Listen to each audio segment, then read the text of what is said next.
नमस्कार दोस्तों, आप सभी का अभिनंदन और बहुत बहुत स्वागत है आपके अपने YouTube चैनल देवेंद्र क्लासेस में। चर्चा करेंगे आज के टॉपिक में मॉडर्न हिस्ट्री की। मॉडर्न हिस्ट्री में टॉपिक है हमारा रॉलेट एक्ट का।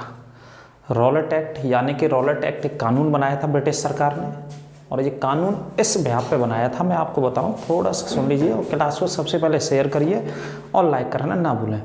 कानून इस बिहाफ पे बनाया था कि भारत में पहले विश्व युद्ध के बाद, यानी कि पहला विश्व युद्ध 1914 से 1918 तक हुआ था, तो उस समय ब्रिटिश सरकार ने बहुत दमनकारी नीतियां बनाई, जनता को कुचला गया, जनता के ऊपर तमाम अलग अलग तरीके के अलग अलग नीतियां थोप दी गई भारत के अलग अलग हिस्सों में एवं प्रांतों में। ठीक है, तो एक तरीके से क्रूर अत्याचार की तरह शोषण किया गया था पहले विश्व युद्ध के समय, और इवन भारतीय लोगों को शामिल किया गया।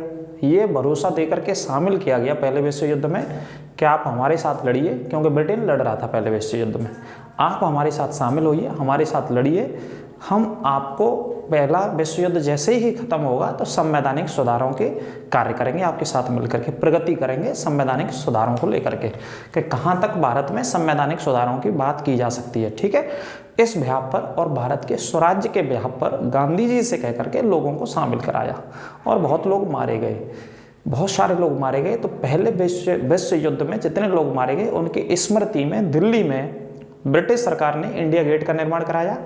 दिल्ली में आप जानते हैं बहुत प्रसिद्ध है इंडिया गेट, और उस इंडिया गेट पर जो पहले विश्व युद्ध में मारे गए लोगों के स्मृति के उनके नाम भी वहाँ पे स्थापित हैं। ठीक है, आप कभी दिल्ली जाना हो तो आप देखिएगा, नाम लिखे हुए हैं चारों तरफ इंडिया गेट पर, वो पहले विश्व युद्ध में मारे गए भारतीय लोगों के नाम है। ठीक है, तो ब्रिटिश सरकार ने एक व्यक्ति भेजा इंडिया में 1919 में पहले विश्व युद्ध को खत्म होने के बाद, और व्यक्ति का नाम था सर सिडनी रॉलेट। क्या नाम था? रॉलेट। ये पीछे आप पढ़ते हैं बार बार रॉलेट, ये व्यक्ति था, पूरा आगे का नाम था सर सिडनी रॉलेट। इसको ये पता करना था कि भारत में, भारत के हिस्सों में, भारत के राज्यों में कहाँ कहाँ तक क्रांतिकारी गतिविधियाँ और राष्ट्रीय भावना स्थापित हो चुकी है अंग्रेजों के खिलाफ, यानी कि ब्रिटिश हुकूमत के खिलाफ, ब्रिटिश हुकूमत को उखाड़ने के लिए, क्योंकि पहले विश्व युद्ध से जनता परेशान हो चुकी थी, त्रस्त हो चुकी थी। ठीक है, तो इस को लेकर के उसने जांच करी, और जांच करने के बाद रिपोर्ट सौंपी ब्रिटिश सरकार को, और ब्रिटिश सरकार ने सर सिडनी की अध्यक्षता में कानून बना दिया, कानून पारित करा था ब्रिटेन की संसद से, यानी कि लंदन की संसद से, और उस कानून को भारत में रॉलेट एक्ट कहा गया। इस कानून के तहत एक व्यवस्था पूरी की पूरी बनाई गई, उसे मैं बोर्ड के माध्यम से आपको समझाऊंगा, आप भी नोट भी करिए, दोबारा देखिए, 3 बार देखिए, काफ़ी महत्वपूर्ण प्रश्न है। इस बार भी पुलिस के पेपरों में पूछा गया है, और एक आध क्वेश्चन इस टॉपिक से 100% आता ही है। इतना मोस्ट इंपॉर्टेंट टॉपिक है ये पूरे मॉडर्न हिस्ट्री का। ठीक है, तो चर्चा करते हैं, अंत तक बने रहे मेरे साथ। तो देखिए, हेडिंग डाल लेना रॉलेट एक्ट। रॉलेट उस व्यक्ति का नाम था, एक्ट का मतलब क्या होता है? काम, एवं जलियांवाला बाग, जलियांवाला बाग लिख लेना, और वर्ष लिख लेना 1919। वर्ष कौन से लिख लेंगे? 1919। तो देखिए, थोड़ा सा समझ लीजिए रूपरेखा, जैसा मैंने बताया, वर्ष 1919 में भारत में राष्ट्रीयता की भावना, सारे लोग इकट्ठे होते जा रहे थे अंग्रेजों के खिलाफ, क्योंकि जैसा मैंने बताया पहला विश्व युद्ध हो गया, तो विश्व युद्ध में जनता को बहुत परेशान किया गया, भारत की जनता को, और बहुत बड़े पैमाने पर लोग मारे गए, हमारे लोगों को मरवाया, एक तरीके से आप ऐसे कह सकते हैं, है ना, झूठा अंदेशा दे करके कि हम संवैधानिक सुधार करेंगे या भारत को आज़ाद करेंगे, इस तौर पर शामिल करा लिया था हमारे देश के लोगों को। तो राष्ट्रीयता की भावना एवं क्रांतिकारी गतिविधियों को कुचलने के लिए, समाप्त करने के लिए, कि कहाँ कहाँ तक फैले हैं ऐसे लोग जो भारत को मजबूत कर रहे हैं। ठीक है, सर सिडनी रॉलेट की नियुक्ति की गई ब्रिटिश सरकार के द्वारा। कौन से व्यक्ति को अपॉइंट करके भेजा भारत में? इसको भेजा था कि आप ये पता लगाओ कि भारत में इस समय क्या चल रहा है। कौन सी वर्ष में? 1919 में। और पहला विश्व युद्ध कब से कब तक चला? 1914 से 1918 तक। 18 में ख़त्म हो गया, तो 18 के बाद अगली वर्ष 1919, तो 1919 में इस व्यक्ति को भेजा। क्या पता करिए और देखिए भारत में क्या चल रहा है इस समय, कहाँ तक लोग इकट्ठा हो रहे हैं, कौन कौन से राज्यों में, प्रांतों में राष्ट्रीयता की भावना बन रही है ज़्यादा, उसकी रिपोर्ट हमें दीजिए। तो ये व्यक्ति आया था इसकी जांच करने के लिए, है ना, और उनको समाप्त करने के लिए। फिर तो सर सिडनी रॉलेट ने जो सिफारिश की, इसने जो जांच करी, यहाँ पे देखा क्या चल रहा है भारत में, उसी को रॉलेट एक्ट के नाम से जाना गया। उसी को जो सिफारिशें की थी इंग्लैंड में संसद में वहाँ की सरकार को, तो इसी के नाम से कानून बना दिया गया, इसी को रॉलेट एक्ट नाम दे दिया गया। मार्च 1917 18 से रूपरेखा इसकी तैयार होने लग गई थी वहाँ पे। अगर बात करें तो पहले विश्व युद्ध से 1-2 साल समाप्त होने से 1-2 साल पहले ही रूपरेखा वहाँ तैयार होने लग गई थी। तो मार्च 1919 में ये पारित होकर के भारत भेज दिया गया था इस कानून को। कौन से कानून को? रॉलेट एक्ट को। तो रॉलेट एक्ट के नाम से जाना जाता है। अगला पॉइंट है, रॉलेट एक्ट के तहत एक न्यायालय की स्थापना करी इन्होंने। एक स्पेशल न्यायालय बनाया साहब, एक विशेष न्यायालय बनाया। एक विशेष न्यायालय लिख सकते हैं आप इसको। स्पेशल, आप विशेष कह रहे हैं तो स्पेशल पावर दी गई, स्पेशल पावर्स थी इसके पास, ऐसे तो विशेष शब्द नहीं जुड़ा है ना। विशेष कह रहे हैं तो विशेष पावर्स दी गई थी इसको। किसे दी गई थी विशेष पावर्स? इस न्यायालय को। तो एक कोर्ट बनाते हैं ये इस एक्ट के तहत, रॉलेट एक्ट के तहत भारत में, इस कानून के तहत, ठीक है। इसमें 3 वकील नियुक्त किए जाते हैं। कितने वकील नियुक्त करते हैं जो लोग? 3 वकील अपॉइंट करे जाते हैं, जिनकी संख्या 3 एडवोकेट्स, आप कह सकते हैं 3 एडवोकेट्स अपॉइंट किए गए इस न्यायालय में, ठीक है। अब क्या क्या व्यवस्थाएं थी इसमें देखो। न्यायालय के निर्णय के विरुद्ध अगर इसने एक बार जो निर्णय दे दिया तो इसके खिलाफ आप कहीं भी अपील नहीं कर सकते हैं भाई साहब, नहीं की जा सकती है। एक ये पॉइंट रखा इन्होंने। जो हम न्यायालय बना रहे हैं, जो विशेष न्यायालय बनाया रॉलेट एक्ट के तहत, जो लागू किया भारत में, अगर ये निर्णय देता है भारतीय क्रांतिकारियों के, भारतीय नेताओं के खिलाफ, तो उसके खिलाफ भारतीय नेता, भारतीय क्रांतिकारी या भारतीय जनता के अन्य लोग कहीं भी अपील के लिए नहीं जा सकते भाई साहब, ठीक है। इसी वजह से कहा गया बिना अपील का, बिना दलील का कानून कहा गया इसको, है ना। आ रही है बात समझ में? आज क्या है, यदि जैसे सबसे पहले डिस्ट्रिक्ट कोर्ट में जाएंगे हम, कोई मामला होगा तो डिस्ट्रिक्ट कोर्ट हमें सजा देता है तो कहाँ जाएंगे? हाई कोर्ट चले जाएंगे जमानत कराने के लिए। हाई कोर्ट में है सुनवाई का अधिकार है, लोकतंत्र में, संविधान में, व्यवस्थाओं में आर्टिकल 214, 216 में हाई कोर्ट की व्यवस्था है। संविधान में भाग 6 में पढ़ते हैं हम, है ना। डिस्ट्रिक्ट कोर्ट को भी आर्टिकल 233 के अंतर्गत पढ़ा जाता है। तो डिस्ट्रिक्ट न्यायालय, डिस्ट्रिक्ट कोर्ट्स में अलग अलग जजेस बैठते हैं। डिस्ट्रिक्ट जज भी एक सबसे बड़ा जज होता है, उसके अंडर में अधीनस्थ काम करते हैं। तो अब की व्यवस्था ऐसी है कि जिला न्यायालय, फिर उसके बाद हाई कोर्ट। हाई कोर्ट यदि सजा देता है तो सुप्रीम कोर्ट जाने का अधिकार है भारत के प्रत्येक नागरिक को, ठीक है। ये व्यवस्था है। लेकिन उस समय क्या कर दिया इन्होंने कि आपके खिलाफ कोई मामला दे दिया तो आप अपील नहीं कर सकते भाई साहब, नंबर 1। दूसरा, जो सरकारें चल रही थी, प्रांतीय सरकार अंग्रेजों की, जो ब्रिटिश सरकार की प्रांतीय सरकार चल रही थी, उन प्रांतीय सरकारों को क्या अधिकार दे दिया? बिना वारंट के तलाशी कर सकती हैं सरकारों की पुलिस, गिरफ्तारी कर सकती हैं बिना वारंट के। तलाशी और गिरफ्तारी करने का अधिकार दे दिया भाई साहब। ये भी लो। आमतौर पे होता क्या है कि पुलिस कोर्ट के द्वारा समन आता है, जैसे वारंट भी कह सकते हैं, वारंट निकाला जाता है जब अगर आप तारीखों पर नहीं पहुंचोगे, डेट्स पर नहीं जाओगे, एक प्रोसेस है, कानूनी लीगल प्रोसेस होता है ये न्यायालयों के अंतर्गत, ठीक है। तो वारंट आता है तब पुलिस आती है गिरफ्तार करने के लिए। अब इन्होंने कह दिया कि कोई वारंट भी नहीं है, बिना वारंट के तलाशी भी ले सकते हैं घर की, किसी भी नेता, किसी भी क्रांतिकारी की भारत में, किसी भी राज्य में, और गिरफ्तार भी कर सकते हैं। और उसके खिलाफ कोई अपील और नहीं की जाएगी, बताओ। तो बच सकते हैं आप? कहीं नहीं बच सकते हैं। कभी भी ब्रिटिश पुलिस आपको गिरफ्तार कर लेगी, किसी भी समय जो आपको उठा ले जाएंगे भाई साहब। आप दूध लेने जा रहे हो, दही लेने जा रहे हो, आप बिस्किट लेने जा रहे हो, चाय लेने जा रहे हो, आप किसी न्यूज़पेपर के, पत्रिका के दफ्तर में जा रहे हो, है ना, ब्रिटिश पुलिस की जीप आएगी और आपको उठा ले जाएगी रास्ते से। इस तरीके का कानून था, आप ऐसे समझ सकते हैं आप इसको, है ना। आ रही बात समझ में? तो ये अधिकार दिया गया। इसी के चलते भारत के लोगों ने, भारत की जनता ने इसे क्या कहा? काला कानून कहा। कैसा कानून कहा इसको? काला कानून। और क्या बोला जाता है इसको? बिना वकील, है ना, बिना दलील और बिना अपील, ये 3 शब्द लिख लेना इसको। ये कानून भी कहा गया कि देखो वकील भी नहीं कर सकते हो आप, इसमें कोई दलील भी नहीं सुनी जाएगी आपकी, और अपील करने का तो चांस ही नहीं है भाई साहब, कोई चांस नहीं है। आपको अरेस्ट कर लेगी ब्रिटिश सरकार, और अरेस्ट करने के बाद आपको जेल के अंदर ठूंस दिया जाएगा, जेल में गिरफ्तार करके बंद कर दिया जाएगा, आप कोई चांस नहीं है। इसीलिए काला कानून इसको कहा गया, ठीक है। आगे जैसे ही ये कानून हमारे ऊपर लागू किया गया, थोपा गया भारतीय जनता के ऊपर, तो गांधी जी ने इस रॉलेट एक्ट के विरुद्ध देशव्यापी सत्याग्रह का निर्णय लिया कि भाई सत्याग्रह करेंगे, है ना। क्या करेंगे? सत्याग्रह। ये गांधी जी ने ऐलान कर दिया दिल्ली से कि सत्याग्रह करेंगे। तो जैसे ही 6 अप्रैल 1919 को गांधी जी इस सत्याग्रह को शुरू किया। कहाँ से शुरू किया? दिल्ली से। दिल्ली से गांधी जी ने शुरू किया था। कौन सी तारीख को शुरू करते हैं? 6 अप्रैल को। चूँकि इसे अंग्रेजों ने कब लागू कर दिया था? मार्च 1919 में लागू कर दिया था। 17 मार्च मेरे ख्याल से, 17 या 18 मार्च की डेट्स है, वो मुझे कंफर्म नहीं है। तो 6 अप्रैल को गांधी जी ने इसके खिलाफ, इसके विरोध में दिल्ली से सत्याग्रह शुरू किया। तो गांधी जी के सत्याग्रह को शुरू होते ही जो जनता में एक रोष था, जनता में गुस्सा थी कि जनता भाई साहब त्रस्त थी इनके पहले विश्व युद्ध की दमनकारी नीतियों की वजह से, है ना। जनता उग्र हो गई, जनता ने हिंसा शुरू कर दी। तो अलग अलग शहरों में, भारत के अलग अलग राज्यों में बहुत बड़े पैमाने पर क्या फैल गई? हिंसा फैल गई। और इन राज्यों में सबसे ज़्यादा जो हिंसा फैली, ब्रिटिश सरकार और जनता आमने सामने आ गई, वो लाहौर और पंजाब में सबसे ज़्यादा हिंसा हुई थी इसके तहत, इस कानून का विरोध करने के लिए। ठीक है, हालांकि गांधी जी का ये नहीं मानना था। गांधी जी का मानना क्या था? सत्याग्रह, सत्य के आधार पर आग्रह, यानी कि सत्य के आधार पर बात कहेंगे। तो कलकत्ता, बम्बई, दिल्ली, अहमदाबाद में हिंसा बहुत तेज़ी से फैल गई। अगला पॉइंट मैंने लिखा है, जैसा समझा रहा हूँ, पहले विश्व युद्ध के समय की दमनकारी नीतियों से त्रस्त जनता ने हिंसा शुरू कर दी थी। जनता बहुत परेशान हो गई, थक गई इनसे। पहले विश्व युद्ध में इन्होंने बहुत परेशान किया भारत की जनता को, अलग अलग राज्यों में, अलग अलग प्रांतों में। तो जनता उसका बदला लेना चाहा। ऊपर से कानून ने ऐसा लागू कर दिया कि आपको कभी भी गिरफ्तार कर लिया जाएगा।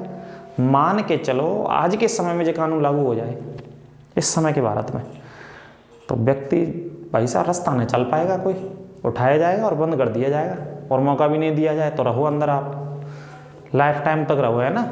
आपकी वैलिडिटी उधर ही रहेगी, फिर जैसे फॉर्म्स में वैलिडिटी आती है।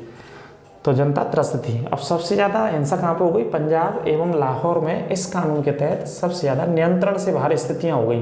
गांधी जी ने कोशिश भी की, गांधी जी पंजाब जाने के लिए कोशिश भी की, लेकिन गांधी जी को गिरफ्तार कर लिया गया। महात्मा गांधी जी को गिरफ्तार करके बॉम्बे छोड़ दिया गया।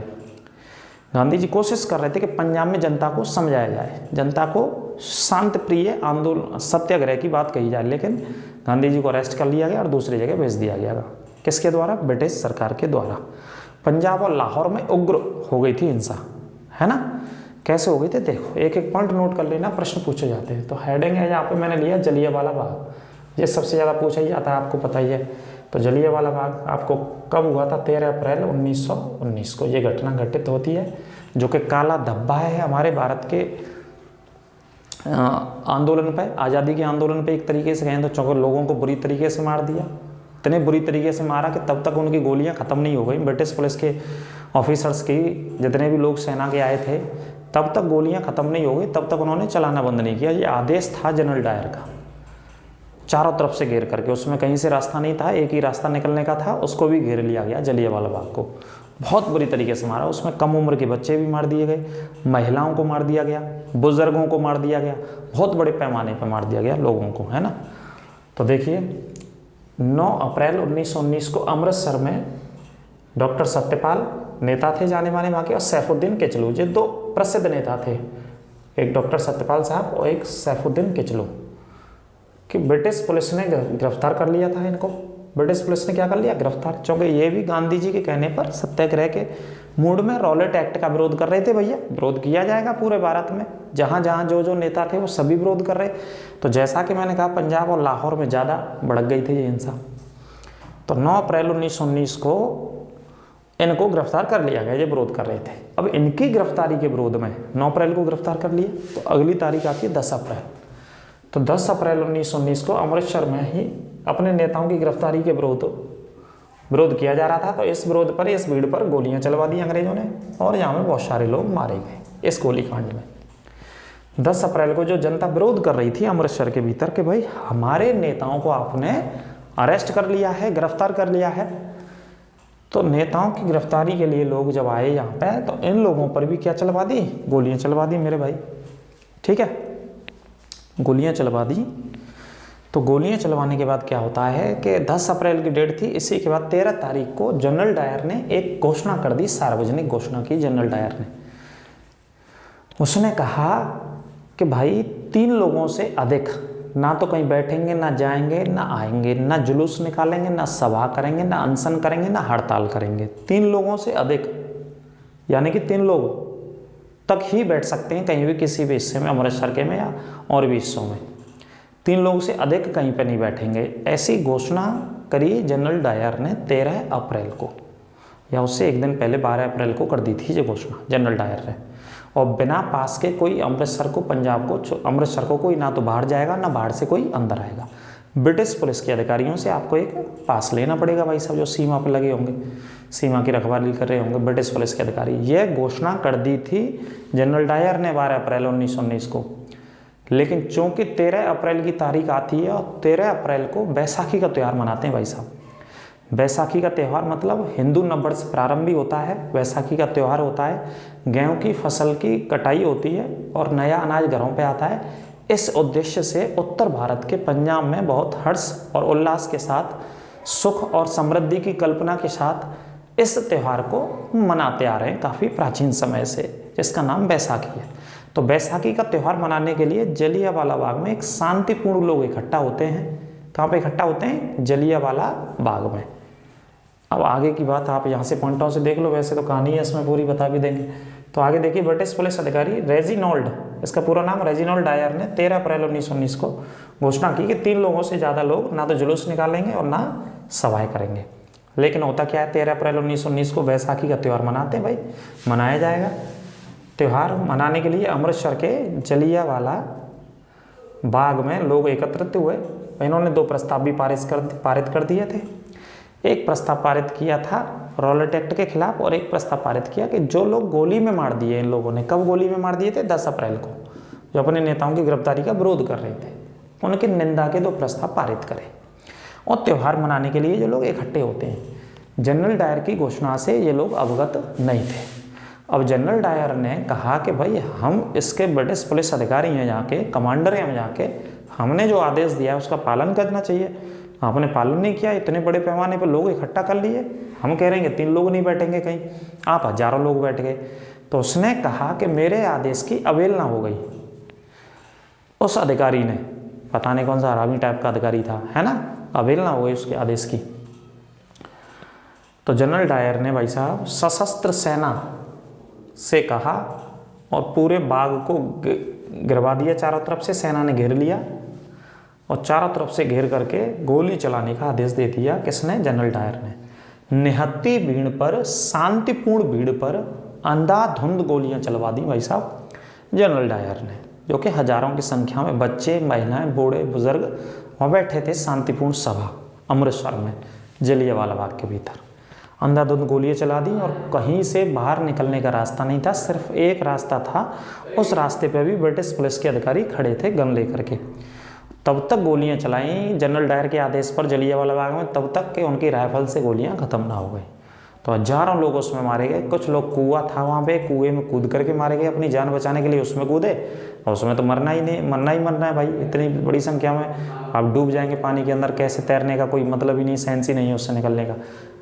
तो हजारों लोग मारे गए। दीवारों पर, वहाँ की दीवारों पर आज भी गोलियों के निशान हैं। आपको कभी मौका लगे तो आप अमृतसर जाइएगा, स्वर्ण मंदिर के पास में स्थित है जलियांवाला बाग। साइड में स्वर्ण मंदिर है, जिसका निर्माण 4थे 5वें गुरु दोनों ने मिलकर के कराया था अपने अपने समय कालों में, रामदास और गुरु अर्जुन देव ने। ठीक है, तो इसे देखिएगा, वहाँ पे आज भी गोलियों के निशान हैं जलियांवाला बाग में, जो कि एक काला धब्बा था ब्रिटिश सरकार का, है ना। इसी निर्ममता से लोगों को मारा। तो इस घटना में 1000 लोग, बूढ़े, महिलाएं, बच्चे मारे गए। इस घिनौनी घटना के बाद रविंद्रनाथ टैगोर ने अपनी नाइटहुड की उपाधि को क्या कर दिया? वापस कर दिया, नाइटहुड की उपाधि को। और इसी घटना के बाद शंकर नायर जी भी भारत के थे, इन्होंने वायसराय की कार्यकारिणी परिषद से इस्तीफा दे दिया था। ये वायसराय के साथ काम करते थे, इन्होंने भी इस्तीफा दे दिया था। इसी घटना के बाद 18 अप्रैल 1919 को महात्मा गांधी जी ने इस सत्याग्रह को क्या कर दिया? समाप्त कर दिया था। कौन सी तारीख को समाप्त कर दिया? 18 अप्रैल 1919 को गांधी जी ने समाप्त कर दिया। गांधी जी ने कहा हमारे सत्याग्रह में कहीं भी हिंसा का स्थान नहीं है। और इसमें बहुत बड़े पैमाने पर हिंसा हो गई, इतने बड़े पैमाने पर कि देश विदेशों के अखबारों ने लिखा कि इस तरीके का अमानवीय व्यवहार भारत की जनता के साथ नहीं करना था। घोर इसकी निंदा की गई, भर्त्सना इसकी की गई, कंडेम इसको किया गया विश्व स्तर पर अलग अलग देशों ने, कि इस तौर पर निर्मम हत्या कर दी गई एक तरीके से जनरल डायर के आदेश के बाद। इन्हीं घटनाओं के बाद मैं आगे बढ़ाऊंगा अगले टॉपिक में। वैसे इन्हीं घटनाओं के बाद भगत सिंह जैसे क्रांतिकारी आते हैं, एक नौजवान सभा बनाते हैं, वो क्रांतिकारियों को इकट्ठा करते हैं अंग्रेजों से बदला लेने के लिए। अपने इन घटनाओं का, अपने क्रांतिकारियों का, अपने लोगों का, ठीक है। और एक क्रांतिकारी थे ऊधम सिंह, उन्होंने कसम खाई थी कि इस घटना का बदला इसी व्यक्ति को मार करके लेना है, जनरल डायर को, जनरल डायर की हत्या करके बदला लेना है। तो जनरल डायर की उन्होंने राम मोहम्मद आज़ाद, उन्होंने नाम बदला अपना, ऊधम सिंह नाम था, उन्होंने क्या नाम रखा, राम मोहम्मद आज़ाद नाम रखा। लंदन गए वो इस घटना के 17-18 साल के बाद, और 1940 में लंदन के भीतर एक कॉन्फ्रेंस हॉल में, वहाँ पर General Dyer as a chief guest आया हुआ था लंदन में, वहाँ पर वो जाते हैं और जनरल डायर की गोली मार करके हत्या करते हैं। यानी कि इस घटना का बदला इतने सालों के बाद लिया, लेकिन लिया गया बदला किसके द्वारा, ऊधम सिंह के द्वारा। ऊधम सिंह को बाद में फांसी दे दी गई, वहीं पर लंदन में ही फांसी दे दी गई थी। तो इस पॉइंट को नोट कर लेना, इस टॉपिक को नोट कर लेना, अच्छे से इस टॉपिक को नोट कर लेना। इसके शॉट लेना चाहें तो स्क्रीनशॉट ले लीजिए इसके। कोई दिक्कत, शक, समस्या आपको कहीं लगी हो तो बताइएगा, कमेंट करिएगा, उसका उत्तर आपको दिया जाएगा। और इस घटना के समय 1919 में भारत का वायसराय लॉर्ड चेम्सफोर्ड था, इसे और लिख लेना आप। वायसराय कौन था, लॉर्ड चेम्सफोर्ड। वायसराय तो आता ही है, तो वायसराय कौन लिखेंगे भाई साहब, चेम्सफोर्ड वायसराय था इस घटना के समय। लॉर्ड चेम्सफोर्ड भारत का वायसराय था 1919 में, जलियांवाला बाग हत्याकांड के समय, ठीक है। तो ये नोट कर लेना। 2 पॉइंट बहुत मोस्ट इंपॉर्टेंट, रविन्द्रनाथ टैगोर ने नाइटहुड की उपाधि को वापस किया था। इस घटना के बाद शंकरन नायर ने इस्तीफा दे दिया था वायसराय की कार्यकारिणी से, ठीक है। इसके बाद जांच समिति बनती है। जांच समितियों में इधर रविन्द्रनाथ टैगोर, मदन मोहन मालवीय की अध्यक्षता बनती है, गांधी जी भी इधर जांच समिति में शामिल होते हैं। उधर एक हंटर कमेटी बनाई गई, एक हंटर नामक अंग्रेज था, उसकी अध्यक्षता में। उसने जनरल डायर का कोई फॉल्ट नहीं बताया, इन्होंने पूरा फॉल्ट अंग्रेजों का ही बताया। तो आप जानते हैं अपने अपने तरीके से, लेकिन लोगों को मारा तो अंग्रेजों का ही फॉल्ट था। इसमें ब्रिटेन के एक प्रधानमंत्री, नाम मैं भूल गया, एक ब्रिटेन के प्रधानमंत्री थे, अभी 2014 के बाद जब मोदी जी प्रधानमंत्री बने तो भारत के दौरे पर आए, तो उन्होंने सार्वजनिक माफ़ी मांगी इस कार्य के लिए कि हमारे देश ने उस समय भारत में ऐसा किया, उसके लिए मैं माफ़ी मांगता हूं। और वो गए जलियांवाला बाग, उन्होंने वहाँ डायरी में माफ़ी के लिए शब्द भी लिखे थे, ठीक है। वो नाम मेरे ध्यान से निकल गया, ब्रिटेन के कौन से प्राइम मिनिस्टर्स थे वो। अगली क्लास में चर्चा करेंगे। इस क्लास को अच्छे से नोट कर लीजिएगा, शेयर करिए। लगातार टॉपिक यही चलते रहेंगे आपके लिए। मॉडर्न हिस्ट्री, सॉरी संविधान के भी चल रहे हैं, संविधान के भी छोड़ दिए क्योंकि आधा सा संविधान कंप्लीट करा दिया मैंने, अभी संविधान के भी चलते रहेंगे। और करंट अफेयर्स की डेली क्लासेस आ रही है आपके लिए, 8:30 बजे जुड़िएगा आप लाइव क्लास में हमारे चैनल के साथ। निःशुल्क कोर्स है, ज़्यादा से ज़्यादा शेयर करें, कोई चार्ज नहीं है इसका, अपने मित्रों दोस्तों के साथ, और लाइक करना ना भूलें। मिलते हैं अगली क्लास में, अपना ख्याल रखिए। नमस्कार, राधे राधे।